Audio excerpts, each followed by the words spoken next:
Amados hermanos, el domingo pasado vimos una afirmación de Cristo acerca de su divinidad un poco retorcida, basada en que David había llamado al Mesías mi dueño o mi Señor. Y este domingo hay otra afirmación de la divinidad de Cristo más clara, aunque también es implícita. Los judíos dicen: ¿quién puede perdonar los pecados sino solamente Dios? Y Cristo dice: para que veáis que yo tengo poder de perdonar los pecados, y hace un milagro. Están los tres evangelistas con más detalles en Marcos y en Lucas, esta curación del paralítico, y la Iglesia la lee hoy, así como lee otros 3 o 4 testimonios de que Cristo dijo de sí mismo que era Dios, primero implícitamente y después al final de su vida con toda claridad: yo y el Padre somos una misma cosa. Es lo más importante que tiene que decir el Evangelio y que tiene que enseñar la Iglesia. En el siglo pasado nuestros gigantes padres, o algunos por lo menos como Sarmiento, dijeron, cuando apareció la obra de Renan, La vida de Jesús, dijeron que Renan había quitado al mundo un Dios y le había dado un gran hombre y que había que felicitarse por eso. Pero es claramente equivocado, porque si no fue Dios, habiendo él dicho tantas veces que era Dios, tampoco fue un gran hombre. Fue un loco del diablo, como dijeron los judíos de aquel tiempo, o fue un impostor, como dicen los judíos de este tiempo, pero no puede haber sido Dios si afirmaba que era Dios y no lo era. No hay locura más grande que se pueda imaginar que esa. De manera que eso es el centro de la enseñanza de la Iglesia. Cuando yo era chico me enseñaron esto: si Dios existe, Cristo es Dios. Si Cristo es Dios, la Iglesia es verdadera. Ahora bien, Dios existe. El centro del fundamento de nuestra fe. Están conectadas estas tres cosas: el conocimiento de Dios, la divinidad de Cristo y la misión de la Iglesia en el mundo, en una forma tan férrea que si uno niega una de las tres tiene que negar todas. Y esto es lo que hacen muchos hoy día. El ateísmo contemporáneo niega la divinidad de Cristo. Empezó en el siglo XVI con los hermanos socinos, los dos hermanos socinos, Pedro y Miguel, dos italianos protestantes, que fueron los protestantes más lógicos que ha habido, porque no se contentaron con negar la obediencia a la Iglesia, sino que negaron la divinidad de Cristo y acabaron por negar la existencia de Dios, cuando huyendo de Italia tuvieron que refugiarse en Francia. Y ha seguido el ateísmo en tal forma que se puede decir que hoy ha vencido, como venció el arrianismo en el siglo V. Ahora, son parientes, es decir, el arrianismo también en el fondo negaba la divinidad de Cristo, pero fue vencido, se acabó, se disipó, por lo menos en su forma organizada y formal, se disipó el arrianismo. Puede que se disipe también el ateísmo contemporáneo, y puede que no. Si se disipará o no, eso es lo que yo no sé, lo que quisiera saber. Es la causa de todas las locuras y de todos los desórdenes del mundo.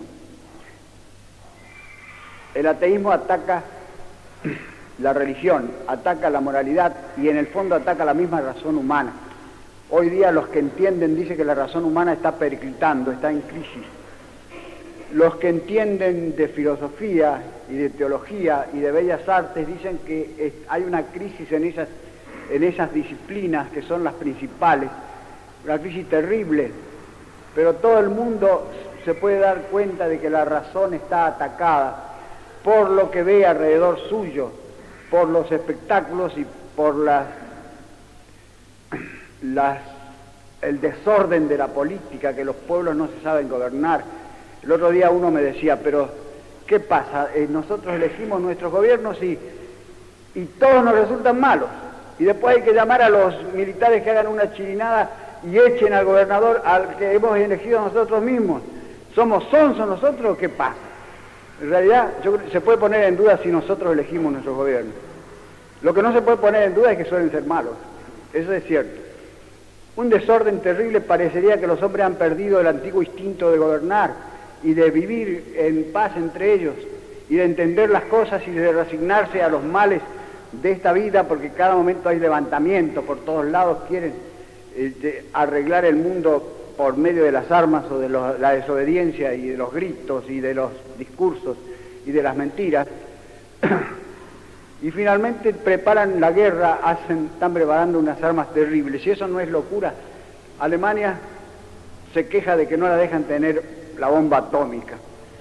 Y no debía dar gracias a Dios de que no la dejen tener la bomba atómica. No le dejan un instrumento terrible de hacer un enorme crimen. No se lo quitan. Casi debía dar gracias a Dios y estar contenta, pero se queja. Quiere tener armas atómicas y en cierto modo, como los vecinos la tienen, impulsados por el miedo, no se puede negar que tienen alguna razón. Así que la razón está atacada hoy día y la paz también. El Papa se va a las Naciones Unidas a hablar sobre la paz y termina con una solemne confesión de la divinidad de Cristo y de la existencia de Dios contra el ateísmo, contra el cual habló apenas subió al trono pontificio.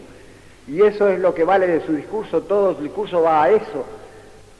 Todo está bien lo que acaba bien, y acabó bien su discurso, de manera que a los que me dicen que el discurso fue demasiado zaramero o que el discurso fue demasiado progresista, yo les digo, bueno, no se fijen nada más que en el final, porque todo el discurso va hacia el final. El Papa es un diplomático y además, por añadidura, italiano, de manera, él sabe lo que hace y no quiere chocar. Hablaba en un ambiente pagano, la mayoría de los que estaban allí, si no todos, no creen en Cristo, a no ser Zavala Ortiz quizá. ¿Cómo serán los demás?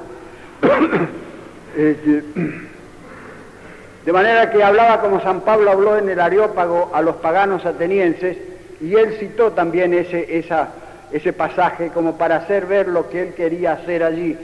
Citó ese pasaje diciendo que San Pablo en el Areópago, dirigiéndose a los atenienses, le dijo: atenienses, veo que vosotros sois los hombres más religiosos del mundo, supersticiosos, dijo San Pablo, y tenéis tantos dioses, pero andando entre vosotros he visto un altar donde decía al Dios desconocido. A ese Dios yo vengo a predicar. Y predicando convirtió a San Dionisio, el ateniense, y a otros muchos allí en el Areópago. De manera que el Papa ha hecho exactamente un discurso paralelo al de San Pablo en el Areópago. Y el diario Times de Londres, el diario más acreditado del mundo, si no el más grande, él ve claro, porque escribe después de la sesión esa en la ONU, el Times escribe: el Papa ha puesto a la ONU entre la espada y la pared. Es decir, la ha puesto delante de este raciocinio. Ustedes están buscando la paz, se reúnen para buscar la paz, eso es muy bueno, es una cosa que se debe alabar, pero la paz solamente puede basarse en el espíritu, en las cosas espirituales, y las cosas espirituales son Dios y Cristo, y no hay otra cosa. Por eso dice el Times que lo puso la ONU entre la espada y la pared, como diciéndole, si no entran por ese camino, no hacen nada, no van a hacer nada. No se lo dijo así, porque como dije antes, no quiere chocar, no tenía por qué chocar, ni convenía tampoco, pero en el fondo esa es la idea que está en ese discurso. De manera que el ateísmo ataca la misma razón, aunque parezca mentira, porque dicen hay grandes sabios hoy día que son ateos, dicen. Por ejemplo,